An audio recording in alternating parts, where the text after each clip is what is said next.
Hey guys, welcome back to an all new episode of a pro wrestling podcast with Matt and friends.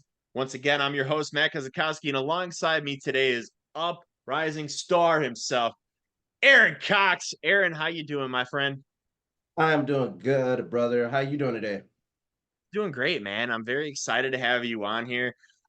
Get to know you and have the world get to know who Aaron Cox is because, man, like I said before we started here, sky's the limit for you, man. Just watching the matches that I've watched for you and stuff that I've seen that you have out there on YouTube and stuff, man, you just in the few years that you've been wrestling, just continue to grow. And it's just so cool to see. And you've had some fun matches, man. You've been in triple threats, you've been in tag matches, you've been in singles matches, you've done it all. So I'm very excited to see, how your career goes, but I'm excited more to get to know who Aaron Cox is. So first things first, I want to say thank you for your service. I know based off your Instagram, based on everything that I've seen, you've been in the military, you've done your tour, your due diligence to the I'm world. actually I'm actually still in the military. Thank you for your service. Continuing, I appreciate. Thank you, man. We respect it. We love it. Thank you for continuing to give your whole heart to the world. It's absolutely awesome. Thank you, Um, brother. yeah, absolutely. So, out of curiosity here, what was life growing up like for Aaron Cox? Life growing up for me per se, it wasn't the easiest life, but I come from a single parent household, but my dad was kind of in the picture. Uh, I say life for me was pretty easygoing, but it taught me a lot of morals and helped me to get to where I am now and who I am now. Um, I have one brother, and that's about it. A plethora of cousins and one brother. Absolutely. Did you play any sports growing up? Did you what did you do growing up? Did you play any sports? Were you just, in home person? Like what was that whole thing about?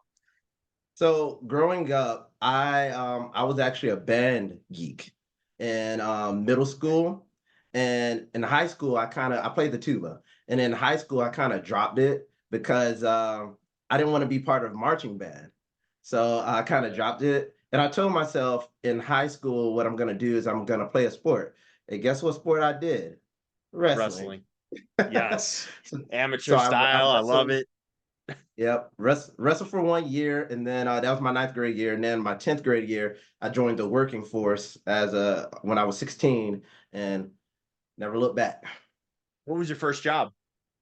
My first job was working at Kroger down in Savannah, Georgia. Um, I started off as a bagger, worked my way up to a Yeah. supervisor. Oh shit. Okay. So you just Yes, completely sir. killed it. I absolutely love it. That's awesome. Just watching your wrestling matches, just watching your build, I would have took you as like a defensive lineman or something in like football. Like just not knowing that you never, you didn't play. Like that's crazy. I Never played band played growing up football. too, so I get it. Yes, I sir. played the trombone, man, and the trombone was so hard, but I couldn't picture doing the tuba. I could not. Do you ever still play once in a while? Nope, I haven't played the tuba in probably over 10 years now. Oh wow, So yeah. I couldn't, it's man. If I picked up a trombone right now, I couldn't do it. I not at couldn't all. do it. Not at all. So when did you enter the world of pro wrestling? Like, what caught your eye into pro wrestling? When was that moment that you were like, oh shit, what is this? So I'm actually not a kid. I'm not a person who watched it as a kid. So ironically, I watched my first episode of Monday Night Raw that I watched actually sitting down on my own because I had an uncle. I have an uncle. He used to watch it when we were kids, when I was a kid. But my first episode of Monday Night Raw was actually Raw 1000 in Really? 2012, summer 2012. And that was my first time ever watching it. What caught my eye was the whole segment with Daniel Bryan. He was supposed to marry AJ Lee, and the whole thing was CM Punk and Cena cashing in Money in the Bank, Yeah. and a Big Show interfering, and The Rock interfering. And I was like, "What in the world is going on?" I knew who all these characters were, well, for the most part, but it just caught my eye, and then from there it just took off. I think I remember that because that was the whole ending where The Rock like was about to do the people elbow to Big Show, and then Punk came in the ring. Was that the whole? Yeah, I remember Yes, that. Somebody yes. just posted that glimpse, that clip today on social media. I don't know where, but it was like, oh, WWE posted it. It was like top 10 CM Punk moments, and that was one of them.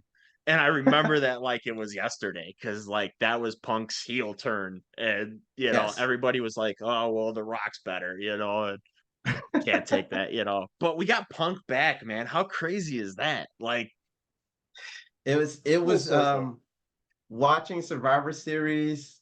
That was because after the War Games match ended, I was like, oh, okay. Because I was just sitting around. It was 2 days after Thanksgiving. I was sitting around with my family. The next thing you know, I turned back around to the TV and I just hear a code of personality. And I'm like, what in the world is going on? So, Exactly me, because like they were getting ready to zoom out, and I'm like, man, still a great show. I loved it. I thought it was awesome. And they're zooming back, and I'm like, they already did the post credit in the corner, in the ring, and I was like, ah, shit, here it goes. And then you hear the static, and I screamed at the top of my lungs. I was like, let's go, and it's crazy to me because like I didn't mind Punk in AEW. It just something felt weird for me. Like I just didn't get the whole Punk thing in AEW. I wasn't feeling it. And then that moment he came back to WWE was like full circle for me. And I think it's because I held on so much hatred for Punk because he just walked out on the company.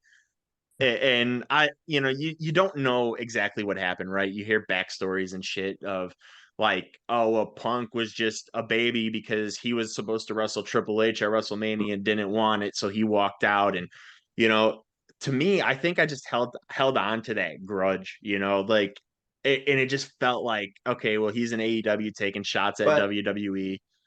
if I had the run that Punk had in 20, what was it, 2013? Come on, what other wrestler of that era could say that they wrestled Undertaker at WrestleMania, The Rock at Royal Rumble, and Brock Lesnar at SummerSlam?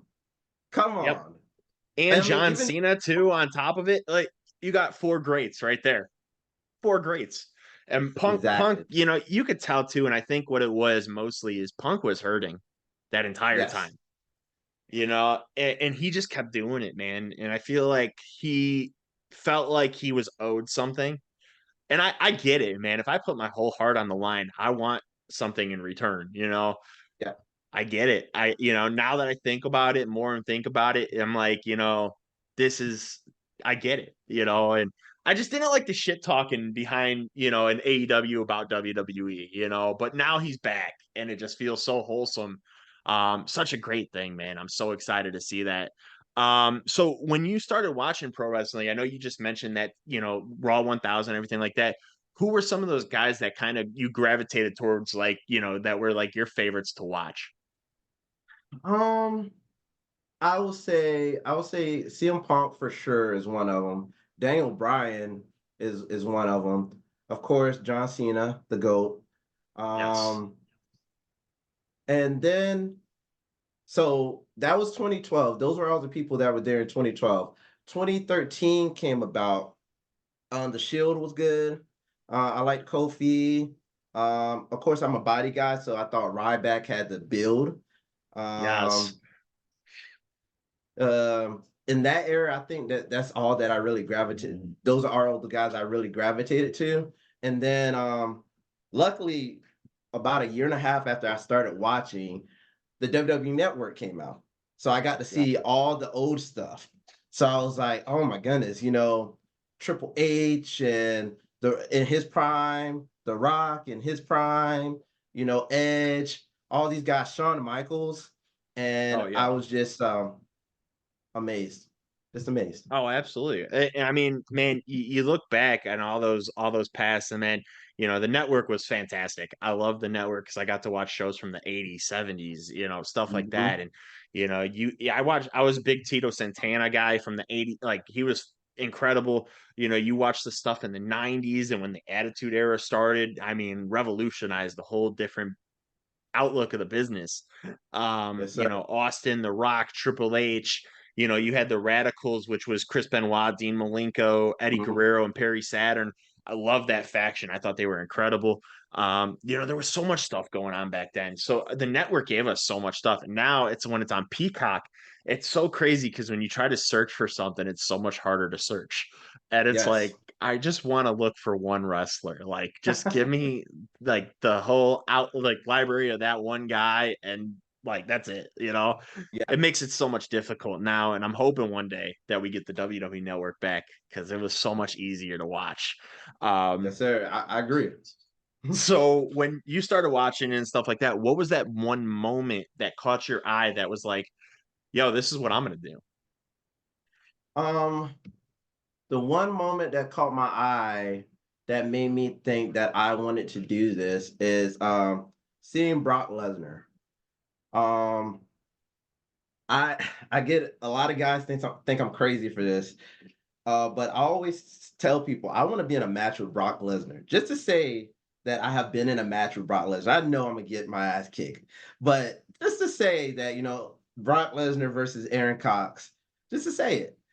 But he's probably the guy. And then CM Punk versus The Undertaker was spectacular. And seeing guys like CM Punk and Daniel Bryan, um, guys my size thrive, that was enough for me. Oh, absolutely. And I mean, man, that Taker and Punk build was so incredible. Like, Punk taking the urn and pouring out the ad, like that whole build was just so much fun. But yeah, I mean, we've seen your matches and you hit the F5 in them, obviously. So you're a big Brock Lesnar guy. Yes. Um, do you so I remember watching when Brock Lesnar first returned to WWE. Were you watching wrestling when that happened? Like, were you I was like a not. fan at that moment? That was actually the same year because Brock Lesnar returned the night after WrestleMania, and that was the Yes. same year. But I didn't start watching to the build up to SummerSlam. Okay. So Yeah. I think that the Raw 1000 actually had the segment with DX coming back, and Yep. um and Brock Lesnar was there confronting Triple H and things like that. So yeah, So yeah, because I think it was towards their build to their match. I think yeah, Brock Lesnar and Triple H, which was fantastic, by the way. I mean, Brock Lesnar and Triple H put on hell of a performance that night when they wrestled each other, and you wouldn't have thought like hell these two are going to go at it and put on such a great performance because at that time Triple H was starting to walk out, like he was starting yep. to call it. Which was still awesome to see, though. I mean, those matches were incredible. But Brock Lesnar, man, that return, that Brock Lesnar, I think, was that one return that we never thought we would see coming at first. Like, then you had I Punk do his thing where he was gone and nobody thought he would return. But Brock Lesnar, I think, was that first guy that you never thought would return to pro wrestling. And then when rumors swirled around saying like, he's coming back, nobody knew. And then when that music hit, you were just like, holy shit. Like this is Yeah. that moment. Um, so I know you mentioned that you went back and you watched stuff. I know we talked about this being a big Brock Lesnar fan. What was your favorite Brock Lesnar moment? Ooh, that is a really good one. Um, I will say, so of his original run, his matches with Kurt Angle are by far like masterpieces, and that's probably my favorite right there. His matches with Brock Lesnar, in his first run. His second run, I will have to say, I love, I love, I love Cowboy Lesnar. I love Cowboy Lesnar. Doesn't, man. And it's so refreshing to see because it brings a different kind of a personality to him, right? Yes. Like you never thought like, oh, Brock Lesnar is gonna be this, character, and here he comes with the cowboy hat, and oh man, I love it. I love it. I Hmm. think it's so. I think my favorite Brock Lesnar thing is the Brock party when he had the briefcase and he Oh had the man. boom boxes. Dude, I loved it. Yes. I loved it. So great. Brock Lesnar's put on so many fun moments. I mean, Yes, the he has. the whole mariachi band with the whole Eddie Guerrero thing back in the day, and like everything that Brock Lesnar does, I think is just magical. And I think with him, you can easily take the title and put it on him, and he could be gone for like 4 months, and then when he comes back, it's just instant box office because Yes. Brock is just that superstar presence. And I could talk about Brock Lesnar all day, but this is an Aaron Cox Same. story, and we're here talking about Aaron Cox. So where did you originally train at? So that is a funny story. Um, I am stationed in North Carolina, and I was at my apartment one day, and scrolling down Facebook, and something came up about the Carolina Wrestling Academy. So, and it was a free tryout, basically. And I remember the date. It was July 12th, 2020. I went, I had my free tryout, signed up, and just took off from there. And everybody was so welcoming. My coaches, Jakob Hammermeyer, Bojack, Colby Corino, Steve Corino, senior referee Sean Pittman, great guys that have all trained me, and it was just a great journey. And I think 7 months after me training, I made my debut against Bojack. So And he's one of those guys who, man, I mean, such a big guy, but absolutely incredible in that ring. And I feel yes, like he doesn't get the respect that he deserves. And he's one of those guys that I feel like is going to make such a big name for himself in the near future here, because I think more and more people are starting to recognize, if you watch Deadlock Pro, he's one of their bigger stars there for sure. the Colby first world Corino. champion. Yeah, absolutely. Colby Corino, incredible, just watching his career grow and how he was just this little skinny kid that was just getting the shit kicked out of him to where he is now. I mean, Mhm. absolutely incredible. And then to get trained by such a legend like Steve Corino, how cool is that, man? It's So absolute. what was something that you learned from Steve Corino being such a legend in the business that has stuck with you till today? One thing that I have, it is very funny when there's a couple things. One thing that stuck out to me is when I had my first match against Bojack. I just had regular gear, no custom gear, nothing like that. And I didn't tuck in my laces after I laced my boots. So that's one thing that sticks with me every single time is that tuck your laces. And then another thing is always show the camera your face, always show emotion to the camera. And Steve taught me that. And Yeah. that's one thing that sticks with me to this day, almost 3 years later. And it's something so important too, right? I mean, to be camera ready in pro wrestling because you don't know what's going to take you anywhere, right? You can get that call from WWE that says, "Hey, we need an extra, like we need you." And you could be like, "Oh shit, okay." Or AEW or Impact Wrestling or TNA, I should say, because it's going back to TNA. But I mean, sky's the limit, right? And that being TV ready and just knowing where the camera is positioned and stuff, that's one of the biggest steps into being a pro wrestler. And I feel like there's so many people that are trying to be pro wrestlers nowadays. Like it's just so many to keep up with, but it's so hard to get that presence and like look and say like, hey, camera's right there. Let me turn and let me do this move right there. Because not a lot of these indie shows are getting taped or televised or anything like that. You see like PWF where you've been a regular at, that's on IWTV, and IWTV has so much independent wrestling on there that it's so easy to focus on, guys like you guys who are getting your chances to shine.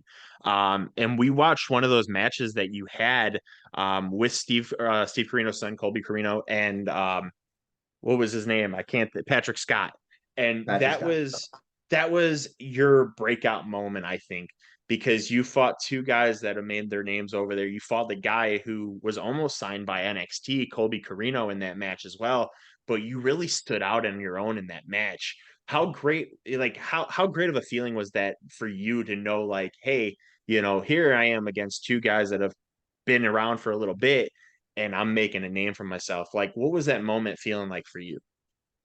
So another funny story. That was actually my rookie year. Um, that was November of 2021. I remember that. Um, and that feeling of being in a triple, it was my first triple threat. The feeling of being in there with such guys as Patrick and Kobe, two guys who I've before then have had one-on-one matches with in my rookie year before that triple threat. And just being in there with two guys who I think will be future legends of this world we call pro wrestling. It was immaculate. Just Oh, absolutely. I don't know. Words can't even describe how great I felt being in that match. Oh, absolutely. And like I said, I mean, such a breakout performance. And I think any fan that's listening to this right now, they definitely need to watch that match because that match just was so pure emotion. And you could tell like you were so comfortable being in there with two guys that have been in this business for a while, and it just flowed perfectly. Um, and I think that's where like you start to develop like those triple threat surroundings, and just being in those multiple men matches is just knowing your surroundings more in a full capacity. And I think that's where you really showcased who Aaron Cox is, and it was absolutely incredible. Now when you were training and stuff like that, what was one of the hardest parts um of training for pro wrestling that you had to overcome? Because I know in the military and stuff like that, you have to be taught discipline, right? So I know the world of pro wrestling, they also teach you discipline. So I know that was an easy transition for you. What was one of the hardest moments in pro wrestling for training that you didn't learn like in the military or anything like that? Like, what was one of the hardest things to overcome? There's a couple things. I'm not very agile. So doing rolls and flips, because every training session that we had to do rolls and we had to do bumps. So doing things like flip bumps and rolls were very difficult for me, and because I'm not agile at all. Um, One thing that I had to learn from BoJack, being in the military, uh, I kind of became somewhat I would say kind of cocky. Um Aaron Cox isn't a character, y'all. This is who I am. And so um I say that I kind of in my rookie year, I kind of well, not even I didn't even debut yet, and I already had this cockiness to me that Bojack had to sit down and have a talk with me and tell me who I was and where I was, and I am not there yet. And that is one thing that has stuck with me many years later. Bojack is one of my best friends, and yeah, that's one thing that I had to learn, humbleness all day long. Oh, absolutely. And I think that's where a lot of people mess up is they don't stay humble, they don't stay true to themselves. And I think that's one of the hardest things in pro wrestling. Like there's wrestlers who've wrestled for over 20 years. A guy like TJ Perkins, who is probably one of the most humble professional wrestlers in the world. When I first started doing my podcast, he was one of my very first guests, and he talked to me like I've been doing this for years, and like just such a humble person. And I think, somebody who's been wrestling since they were 15 years old and they're almost 40 years old now, and he's still doing it. I mean, just to know where his mind is and know how humble he's been since is absolutely mind blowing. And I feel like a lot of people forget where they come from when it comes to the world of pro wrestling because it changes your character, it changes who you are, and you start to live that character the more and more you do it. And I feel Yes, like people forget that it's two separate lives. You're still your own person, but you still play a character in the world of pro yes, wrestling. And just to hear that, just to hear, somebody coming into the world of pro wrestling that is still new and, that is still only done a couple of years, to know that your mindset is, I got to stay humble, is refreshing to hear because you don't see that from a lot of newer wrestlers. They start taking their claim to fame and they forget about that little person that was behind. You're not one of those people. And I could tell that because you've liked my comments, you like my posts and stuff like that. You stay true yes, to who sir. you are. And that's absolutely awesome to see. Now I was thinking about this earlier, and I would love to see this. We see in Ring of Honor the group called the Infrantry, and it's three people that have done their service, to the world. You got Carly Bravo, Sean Dean, Trish Adora. I think they need a singles wrestler in their group. And I think that singles wrestler should be Aaron Cox. What do you think about being in the infantry? What would that mean to you to be that single star to be in the infantry? I would love to join the infantry. I seen the infantry wrestle in person actually at Naptown Pro Wrestling up in Indianapolis, Indiana, and they actually wrestled against Bojack and Diego. So that was a great match just to watch, and Absolutely. just to hear my name in the same conversation as those guys, which I did have a conversation with. Then one of them is a former Marine, hoorah, and I don't know, I'd be speechless just to join that group. And I think it'd be great. I mean, just to watch, like I said, the short career you've had and how advanced you're starting to get in that ring and how comfortable, I think you'd be the perfect fit. I mean, it's just perfect. I mean, Aaron Cox in the infantry is just like a match made in heaven right there. Um, I've had the honor of talking to Carly, and Carly is one of those guys that I feel like really came into his own really quickly and just is absolutely incredible. And I've watched Sean Dean, I've watched Trisha Dora do their thing as well. And they're probably one of the best parts of Ring of Honor today Mhm. is, every week they're doing their thing and it's so enjoyable. Like I love watching them and just the chemistry Carly and Sean have is like they're easily climbing into my top chart of favorite tag teams of all time because they're Yes. they're so damn talented, man. And you mentioned Diego Hill just a minute ago. Diego Hill, another guy who is, absolutely killing it, absolutely making a name for Phenomenal. himself as well. Right. Phenomenal. And I seen something from DPW. It was like the top finishers of every wrestler for 2022 or whatever. And they did this like little mosh video and Diego Hill was in there and I was like, "Oh man, his finish is pretty sick. Okay, the way he hits it. Okay." And then I just started watching his matches and I was like, "Dude, this dude's incredible." And I watched your match that you had with him and like just the like differences between the two of you, like where you're more like power and mat based, where he's more fast and quick pace, like just it gelled so well together, man.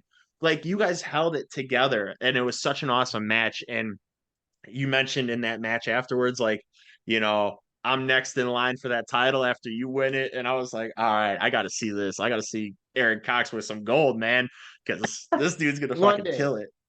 One day. Hey, it's going to happen way sooner than we think, man. Um, so what I was talking to you about before we started, I love a good spear at the end of the day. And the spear is one of my favorite finishers if done properly. And the way you hit it is probably one of the greatest ways of hitting it of all time. Like, in my opinion, absolutely incredible. I don't know how you did it so perfectly, man, but you kill it. So in your opinion, besides your own, who do you think has the greatest spear of all time? Oof. Mm, that is a good one. I am very partial to Roman Reigns' spear because just the way he leaps at opponents is just, I don't know, it's immaculate. Bobby Lashley's spear, I call it the rolling spear. It's pretty. Um, Edge's spear, and I probably say the most dominating spear that I have seen is Goldberg's. Probably the most WCW dominating. Goldbergs. WCW Yes, Goldbergs. Not like yes, recent run Goldbergs, because I feel like it just wasn't there as much. yes. WCW Goldberg all day long. Absolutely. And like when he first came to WWE too, back in 2002, 2003, around there, I Mhm. think it was 2003. Yeah, it was. So when he came to It was WWE in 03. 2003, his spears were still great. Like I still loved him. But then when he came back to WWE, like what was it, 6, 7 years ago? I wasn't Six. feeling it. It just wasn't there. And I feel like maybe because he was out of it for so long, he just forgot Mhm. how to hit it. But like I do agree. I think Goldberg's was fantastic. People like to argue about rhinos if it's a gore or a spear, but I think rhinos Mhm. is the best, hands down. And I think it's just the motion he does with it. Um, I was watching a tag match that you guys did. that you were in, and you did a leaping spear. You leaped over your tag partner and hit the spear. And I was like, dude, that was Oh so yeah. perfect. Like the flying spear is one of the best. I would love to see you do like a second rope spear to see how it would work. Like just jumping off the second rope and spearing them just to see how it would work. Cause I think it'd Oh be man, perfect. I'm gonna have to try that actually. One of these days we'll see it, for a big title win. We need to see that. Like somebody kicking out of the regular spear and then you hitting a second rope spear, like to finish it. Perfect ending to a match, I absolutely think. What was it like wrestling for Deadlock Pro? I know Deadlock Pro has been one of those promotions that has not been around for so long, but it's making a quick rise to fame. So what was it like wrestling for them? Daylight Pro, when I wrestled for them, it was just wrestling the hunger. It was just very hungry because at the time we were competing against promotions in North Carolina such as PWX, AML, things of that nature. And so we were all just hungry. I remember the first DPW taping, we were there for probably 11 to 12 hours that day. And because I think we taped 13 matches that day. Oh And wow, okay. yes, and everybody had at least two matches that they were doing that day. Everybody. Um, and it was just the hunger of it at the time.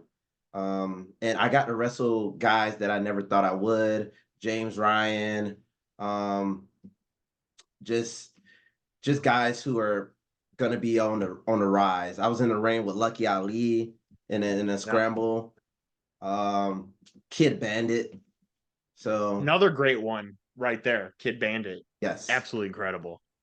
yes, But yeah, no, DPW, man, and it's such a short time that they've been around and they're just continuing to grow and elevating. And it's so fun to watch because it gives this different kind of like, not perspective, but it kind of feels just as like a whole different company than most.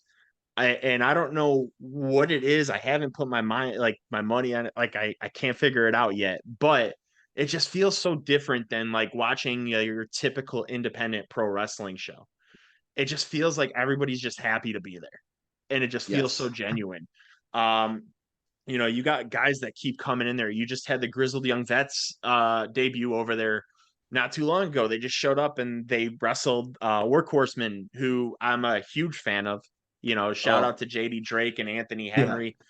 all Absolutely day. incredible stars there too. Um, now I do have to ask you this because I've always been curious about this question.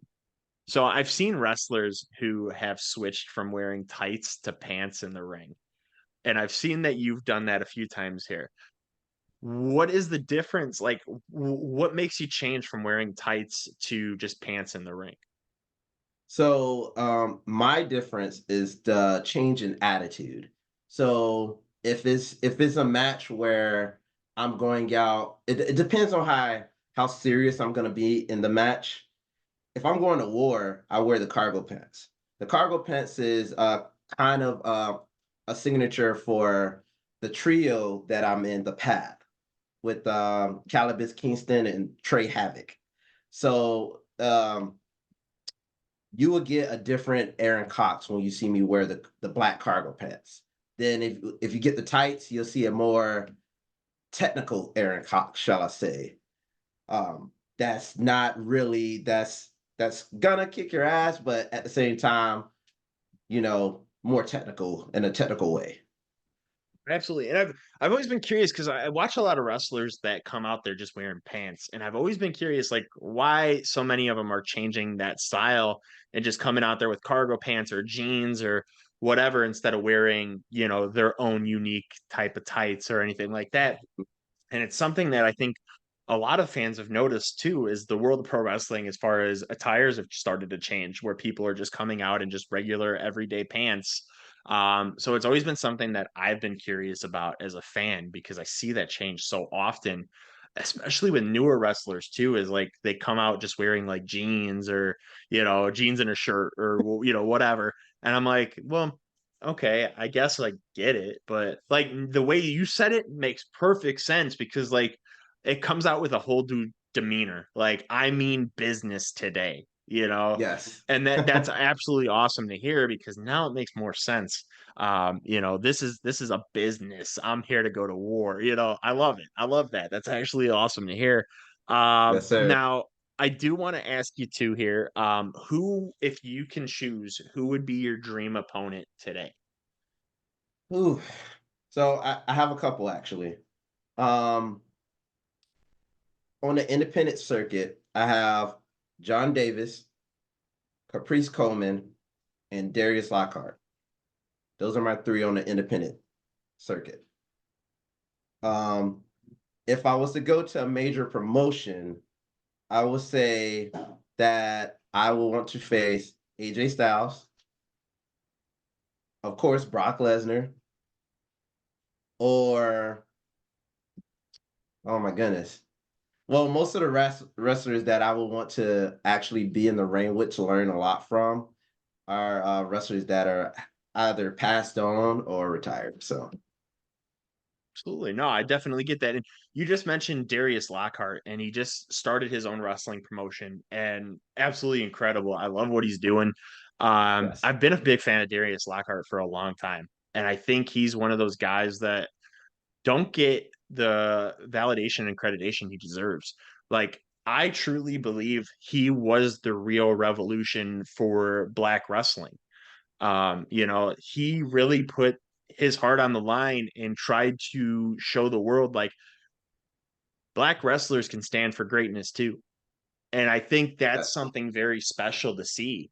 And just to know that he's coming back to the ring now, just to hear, you know, what his reasoning behind for the promotion is, hearing everything he's doing, absolutely incredible. So for you to say that that's one of your dream opponents is absolutely incredible because I feel like Darius Lockhart, like I said, does not get that recognition he truly deserves as the pro and the person he truly is. You know, so what makes you gravitate towards Darius Lockhart and make that one of your dream matches that you want to have? I first met Darius Lockhart back in, I want to say it was either 2020 or 2021. I used to be on the road a lot with Kobe, and we went down to Viral Pro Wrestling down in Georgia. And his whole demeanor, and that was the first day I actually met John Davis as well. His whole demeanor when he walked in the room, dressed suave, debonair, um, had his scully on, just looking like a normal guy. And then I saw him in the ring, and I'm like, who's this guy? I think at the time he was a heel, and he was doing the whole revolutionary gimmick. And I just said, who is this guy? That was before I even debuted in the ring. Yeah. And I just gravitated towards him so much. Oh, absolutely. And I think, like I said, I mean, such a stand-up guy. I mean, you could tell everything he's doing in the ring, he's doing with a purpose. You know, and it's funny, the first time I seen him, I was with his little hat, I was like, you know, this dude reminds me of a French painter. Like, I just feel like he's about to start painting, you know? Yes. But he's so gifted, man. And I love Darius Lockhart, man. I cannot say enough good things about that man. You know, and John Davis, another one who doesn't get the accreditation or respect he Not deserves at all. either. Not at Such all. an amazing performer, and he's still going today and absolutely still killing it, doing his thing. You know, there's so much potential, you know, so much there with him as well. Then he's been doing this for so long. And I feel like people still are like, who's John Davis? And I'm like, look him up because John Davis is absolutely incredible. And he, you know, another one, man, just overlooked constantly. And Yes. it's such a shame because he's such a great performer. Now if you can ask any three wrestlers, dead or alive, for advice, who would it be and what would you ask? Oh, that is a really good one. I will ask Triple H, if I ever get the chance to meet him. Triple H, the art of storytelling. To me, Triple H is one of the most recent legends that just everything he did, he told a story. And that's what I gravitate to when I'm talking to any of my peers or wrestlers that are coming after me. tell a story in anything you do, promos, in the ring, anything you do, tell a story. And the art of telling a story. That is one thing I would ask Triple H.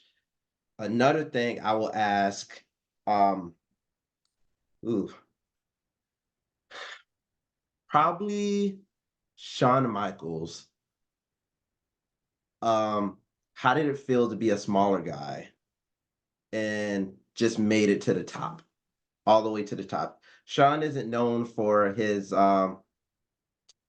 he's not known for such accolades as having double digit world championships or things like that. But every WrestleMania match that he has had, he never missed.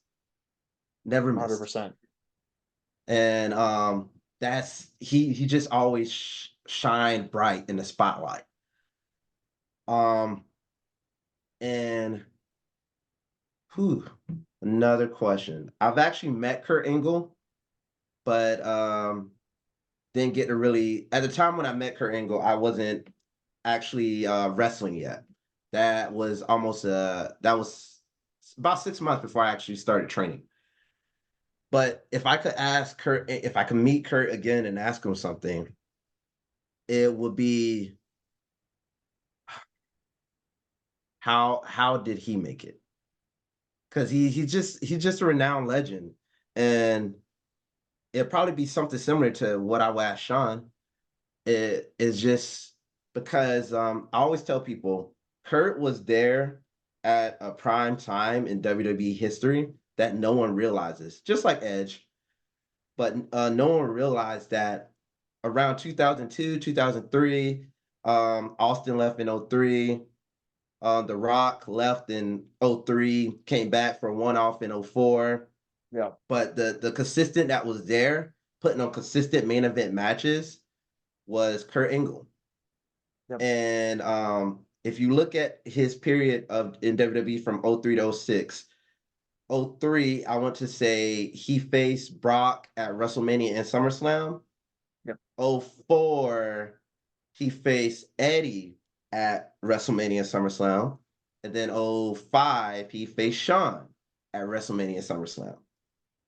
Like that run right Back to there is back. just that run is just incredible. And then the whole time he was going through, I watched the documentary Angle on Peacock, and it's just phenomenal. The whole time he was going through pain because he broke his neck like every year during Yeah. that period. He broke it every year. Yeah. So just phenomenal. Oh, absolutely. And I put Kurt Angle as one of the greatest of all time. Like he's not in my top five favorites of all time, but he's in my top five greatest of all time. Um, Mhm. I put him as number two because I'm a big Alex Shelley fan. And I think Alex Shelley earned the right to be the greatest of all time because he's worked everywhere around the world and learned his craft everywhere around the world. But Kurt Angle, like, just absolutely incredible. I mean, when he went out there, man, you knew you were getting a match. Yes. And it's just something that he did that was so special that when he went out there and you heard the music, like even if the fans loved him, they still chanted "You suck" Yes. because that everything he did, I mean, it was just incredible. When he came back and did the whole illegitimate son with Jason Jordan thing and Mhm. all this other stuff, we all wanted it to be Chad Gable, it's just Yeah. how we wanted it to be. No offense to Jason Jordan, but like it's just one of those things where like everything he did was magical. The main event Mafia and TNA, or the stuff he did with Booker T, where it was very cringy, but it was very like, let's watch, and Yes. just the performances and man, I'm gonna say anybody that could fucking do a top row or top of the cage moonsault has my respect Yes. because the moonsault is not easy to do and perfect in general. But to do it off the Mhm. top of the cage and still do it at the ages that he was at doing that was mind blowing. Yes. And just to know like everything he's done, such a Hall of Fame career. He's not a Hall of Famer for no reason, absolutely incredible. His rookie year, he won the IC title and the European title. He just absolutely blew it out of the water. And Mhm. like you said, man, if you could ask him how did he make it, I mean, I would love to know how he made it too, because he Exactly. he went from, coming in there saying I won an Olympic gold medal with a broken freaking neck to being one of the greatest of all time. Yes. And to if anybody doesn't put him on the Mount Rushmore of greatest of all time, then I don't think you're really paying attention, because Kurt Mhm. Angle was one of the greatest of all time. Yes. So I mean, great Def- choices, great questions. Triple H, like you said, absolutely storytelling, 100%. Everything he did, story told.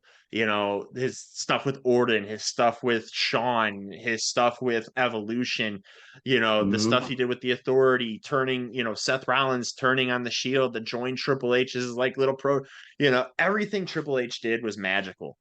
And I Yes. think when he says the words best for business, he's always lived up to that. Yes. And Shawn is absolutely the best. So, I mean, three great choices right there, hands down. Like you said, Shawn Michaels wasn't the biggest guy.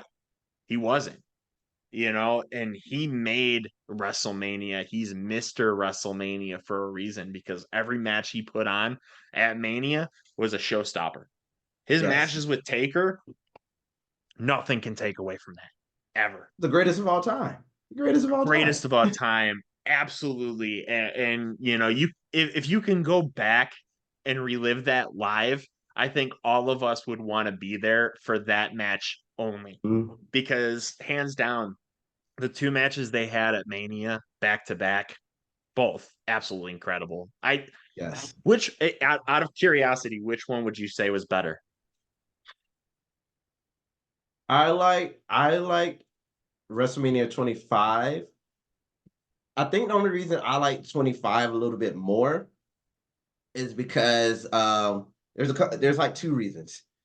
Triple H and Randy Orton always always recall the moment that they watched that match live, and they main evented that year. So they're like, we have to go on after this. And that always pops me. And then Sean moonsaulting right into the tombstone, right into Taker. And you know, that lives in my mind rent free because I love the sell. Seth Rollins is the same way. I love the sell where someone gets cut off and it's like a surprise. And Yeah. if you look back at the match and you see the moment that Sean does the moonsault and gets caught by Taker, he's like scrambling, like Yes. while in Taker's arms scrambling. Yes. And I'm like, that is like perfect storytelling. That is Oh, perfect. He's like, absolutely. he got caught off guard. And then when he called Taker out again, saying, I made one mistake and you capitalize. Perfect storytelling right there. 100%. And man, those matches were just incredible. And then the following year, after the Shawn Michaels matches, the Taker had that match with Triple H, and all Yes. 3 years for Taker was absolutely incredible because he worked with such legends as well. But I mean, Yes. I think those matches with Shawn had to be the best matches of Taker's career as well, because they were absolutely masterpieces. Whoever produced those matches, and I have to look this up, whoever produced those matches as well did a fucking incredible job, because Yes, that sir. was a masterpiece. But Aaron, man, this was such a fun time. I enjoyed getting to know you, and I hope the world got to enjoy getting to know you as well. Like I said, man, I can't wait to see what the future holds for you. Do you want to tell the fans where they could find you at on social media? Yes, sure thing. You can find me on Facebook at Aaron Cox. You can find me on Instagram at Aaron Cox 2021. I wanted to think. You can find me on Twitter, or X as it's called now, at Aaron Cox Pro. Absolutely. And guys, if you guys want to follow one of the best going today, that in my opinion is very underrated, under the card, and absolutely somebody who's going to blow up in the near future here, please go follow Aaron Cox. And I don't say this lightly. This man has the greatest spear of all time. If you want to Thank check it, you. watch it. But man, it was a pleasure speaking with you and getting to know you. Until next time, guys, my name was Matt Kozakowski, your host of a pro wrestling podcast with Matt and friends. This is Aaron Cox. Take care, guys.